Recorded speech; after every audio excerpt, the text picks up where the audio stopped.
Welcome to math tutorial class. Welcome new 9।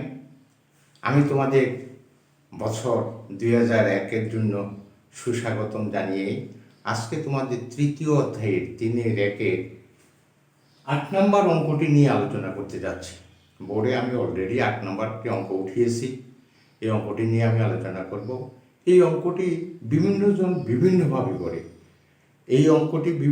বিভিন্নভাবে করে, তবে ভেঙে করলে অঙ্কের মানগুলা সৃজনশীলে কাজে আসবে। আমি তাই বলবো যে তোমরা ভেঙে অঙ্ক করো, ভেঙে অঙ্ক করলে লাভবান হবে। এই অঙ্কটি যারা নিউ 10-এ উঠেছ তাদের জন্য যেমন প্রয়োজন, এসএসসি যারা পরীক্ষা দেওয়ার জন্য প্রস্তুতি নিচ্ছ তাদেরও উপকার হবে বলে আমার দৃঢ় বিশ্বাস। যাই হোক, আমি আর কথা না বাড়িয়ে এখন অঙ্কে প্রবেশ করছি।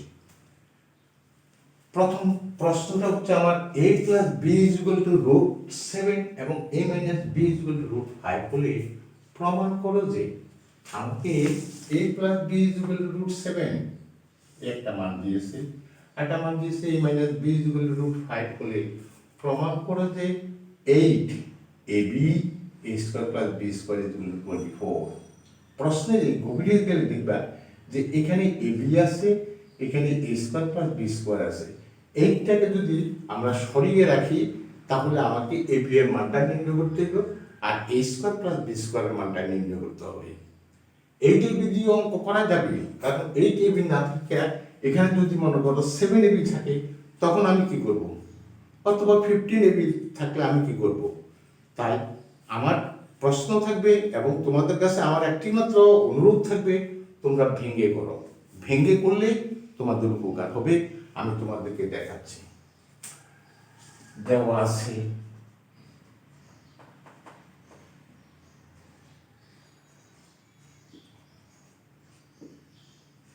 a plus B is equal to √7 এবং a minus B is equal to √5। এখানে আমরা প্রথম অংশটুকু পাচ্ছি এবি এর সূত্র জানি। তবে এখানে এবি সমান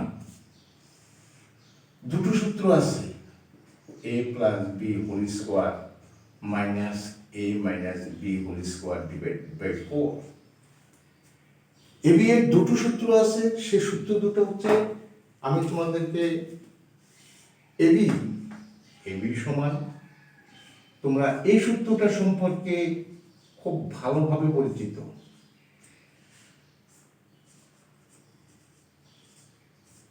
আরেকটা হচ্ছে এবি সমান, যেটা আমি বোর্ডে লিখেছি, a plus B whole square minus a minus B whole square divided by 4। আমি এই সূত্রটাকে বলবো অমিট করো। জেনে রাখতে হবে, তবে এই সূত্রটা প্রয়োগ না করে যদি এই সূত্রটা প্রয়োগ করো তবে অঙ্ক তোমার কাছাকাছি চলে আসবে। a প্লাস বি এর মান হচ্ছে √7 whole square minus √5 whole square divided by 4 সমান 7 মাইনাস 5 ডিভাইডেড বাই 4 সমান 2, 4 সমান হাফ। এবি এর মানটা আমরা পেয়ে গেছি। আমরা এবি এর মান অলরেডি পেয়ে গিয়েছি। এবার আমরা আমাদের আরেকটা রয়েছে a square plus b square. a square plus b স্কয়ারের সূত্র তোমরা জেনেছো, a plus b whole square minus 2ac। আটা জেনেছো a minus b whole square plus 2ac। কিন্তু এই ছাড়াও আরেকটা সূত্র আছে a plus b whole square plus a minus b whole square divided by 2। 3 নম্বর সূত্রটা তোমাদের আলোচনা হয়েছে কম, যার ফলে তোমাদের মেমোরিতে নাও থাকতে পারে। আমি এখানে 3 নম্বর সূত্রটা ব্যবহার করব। কেন ব্যবহার করব? a প্লাস b আছে আর a মাইনাস b আছে। তুমি হয়তো প্রশ্ন করবে আমাকে, স্যার a b এর মান তো পেয়ে গেছি, সুতরাং a প্লাস b হোল স্কয়ারের প্লাস দেই আর মাইনাস দেই, আমি সেখানে a b এর মান বসাতে পারবো। অবশ্যই বসাতে পারবে, কিন্তু তারপরও উদ্দীপক আমাকে যেটা দিয়েছে, উদ্দীপক দিয়েছে a প্লাস b এবং a মাইনাস b। আমি যদি ওই সূত্রটা ব্যবহার করি তাহলে তো কোনো আপত্তি নেই। আবার a square plus b square সমান a plus b whole square plus a minus b whole square divided by 2। তো এর মান আছে 7 হোল স্কোয়ার প্লাস এর মান আছে √5 whole square divide by 2। Square রুটে যদি কাটা যায় তাহলে এখান থেকে 7 প্লাস 5 নিচে 2 সমান 12/2 সমান 6। এখন লেফট হ্যান্ড সাইড না লিখে এখন লিখলে সেটা অনেক বেশি প্রণিধানযোগ্য এবং ভালো হবে বলে আমি মনে করি। 8 ইন্টু ab এর মান হাফ,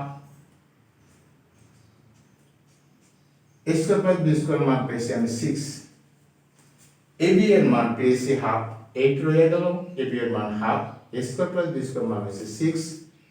যদি কাটি 3 দুগুণা 6, 3 এর কত হবে 24। সুতরাং 8ab a square plus b square is equal to 24। প্রমাণ করতে বেশি, তাহলে আমি কি লিখবো? Proof, PROVED। প্রিয় শিক্ষার্থী, খুব ইজিলি অঙ্ক করা যায়। এখন কেন আমি ভেঙে করিয়েছি?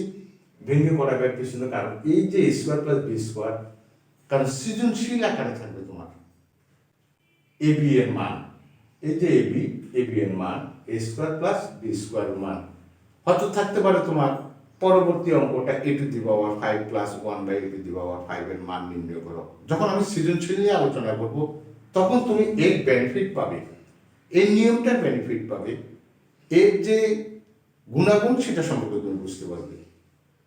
অনেক সময় এসব অঙ্কগুলোকে একটু ঘুরিয়ে দেয়, তো ঘুরানো অঙ্ক আমি পরবর্তীতে তোমাদের সঙ্গে আলোচনা করব। অনুশীলন, আমি আবারও বলবো, অনুশীলন করো। যত বেশি অনুসরণ করবে তত বেশি লাভবান হবে। আমি 3.1 দিয়ে ধরেছি কারণ এই সূত্রগুলো সম্পর্কে তোমাদের ধারণা আছে। এই সূত্রগুলো যদি তোমরা করে যাও তাহলে তোমাদের জন্য অনেক বেশি উপকার হবে। ভয়ের কোনো কারণ নেই, জাস্ট প্রতিদিন 1 ঘন্টা অঙ্ক চর্চা করবে। 1 ঘন্টা চর্চা করলে তোমার অঙ্কের ভীতিভাব কেটে যাবে, তুমি ভালো ছাত্র হিসাবে সমাজে প্রতিষ্ঠিত হবে। আমার চ্যানেলটি যদি ভালো লেগে থাকে তবে দেখবে, প্র্যাকটিস করবে। সাবস্ক্রাইব করে যদি না থাকো তবে সাবস্ক্রাইব করবে, কমেন্টস দিয়ে তোমাদের মতামত জানাবে, তাহলে আমি তোমাদেরকে আরও কি ত্রুটি আমার আছে সেগুলো ত্যাগ করে আরও ভালোভাবে আমি তোমাদেরকে ক্লাস অফার করার জন্য চেষ্টা করব। সবার সুন্দর, সুস্থ এবং সুশৃঙ্খল জীবন কামনা করেই এখানে শেষ করছি। ভালো থাকবে।